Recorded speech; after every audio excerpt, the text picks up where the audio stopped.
ako si Jasmine D. Arsa. Nakatira po ako sa Porok, Gumamila, Maya, High Iligan City. Ako ay 16 na taon po ngayon. Ang karanasan ko po sa noong Bagyong Sindong ay noong hindi pa nangyari ang Bagyong Sindong, December 16, 2011, umaga pa po ay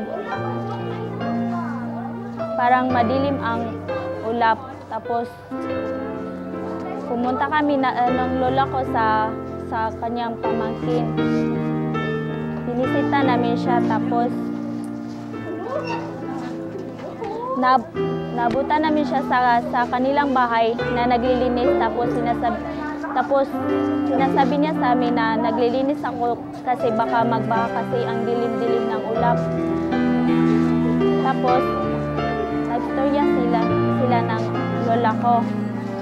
Pagka ilang oras, umuwi kami, tapos pumunta kami sa bahay. Sinabi sa akin ng lola ko na pumunta kaya tayo sa mga anak ko at saka sa kapatid ko kasi magpapaalam ako sa kanila. Kasi pupunta ako sa Manila kasi doon nila ipapagamot ang papang ko kasi may sakit siya. Tapos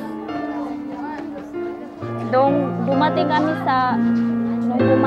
gabi na, umuulan pa rin, malakas ang ulan. Tapos alas 11 na ng gabi, malakas ang ulan at saka dala pa ng hangin. Di po ako makatulog noong gabi kasi ang lakas-lakas ng ulan at saka hangin. Naisip ko po na baka magbaha na naman. Hindi na talaga ako nakatulog noon. Parang hindi pa 30 minuto lang. Kasi nagising ako nung nahulog yung mga gamit ko. Sabi ko sa sarili ko, ano ba ang nangyayari? Parang may naririnig akong sumisigaw ng mga tao. At saka yung pusa, ang ingay-ingay nila. Tapos yung mga pinsan ko po, hindi sila nakagising. Ako lang po ang nakagising. Hindi nila po namalayan na nagbaha. Tapos ako po ang gumising sa kanila.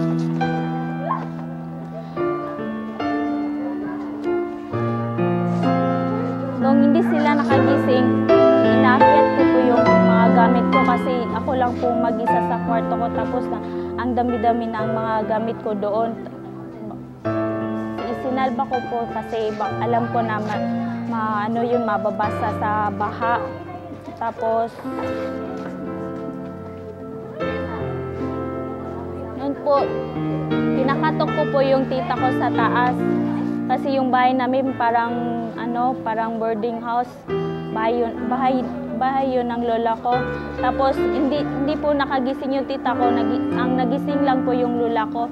Tapos sabi niya, anong nangyayari? Bakit mo sila kinakatok? Sabi ko, lola, nagbaha po, malaki na yung baha.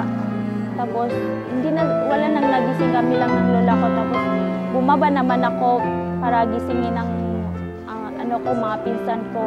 No, nagising sila, tapos inaakyat rin nila yung mga gamit nila at saka inaakyat ko rin po yung mga gamit ko.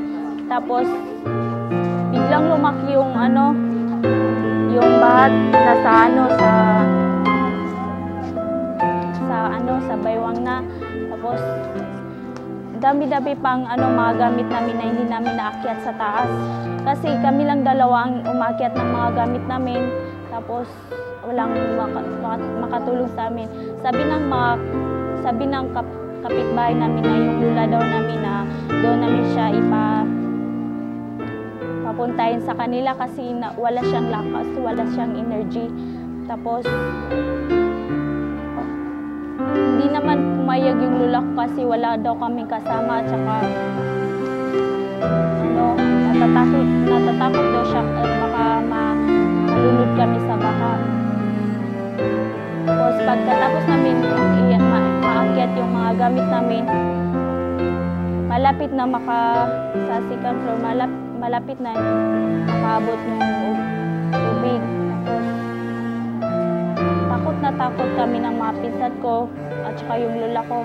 natatakot din yung lola ko. Hindi niya alam kung anong gagawin niya kasi nauna sa kanya yung takot niya. Tapos kami, naisipan namin ng pinsan ko na umakyat na lang sa bubong kahit hindi kami marunong umakyat. Nakaakyat pa rin kami. Tapos yung kapitbahay namin, sinisigawan niya kami na manap daw kami ng tali para makapunta sa third floor nila kasi mataas yung bahay nila. O sabi namin hindi kami makagawa ng paraan kasi malaki na yung ulan, malaki na yung bahay dito. Kami lang dalawa na sa bubong, yung lola ko hindi siya makaakyat, hindi siya maakyat kasi natakot kami na mahulog siya sa baha. Tapos yung isa kong pinsan na may sakit rin. Tapos kinahumagan kami sa bubong bago kami bumaba. Nung bumaba kami, malaki na yung putik nasa tuhod. Linilinis namin yung mga kwarto namin, yung mga gamit namin. Saka ang nasira po sa amin na yung mga nalunod po yung mga libro ng kuya ko, tapos yung tsaka nasira po yung kumpuan ng bahay namin.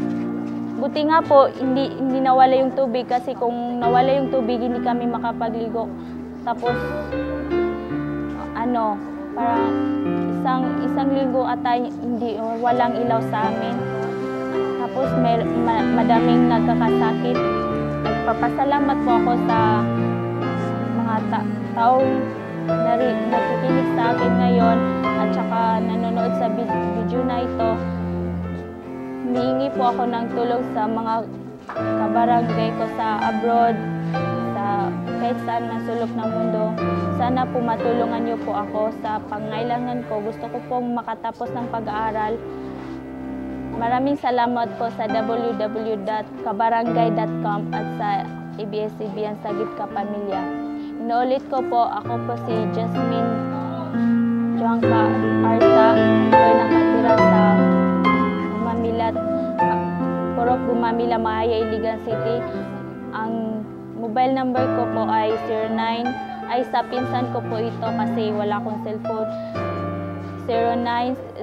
0999 4237888. Salamat.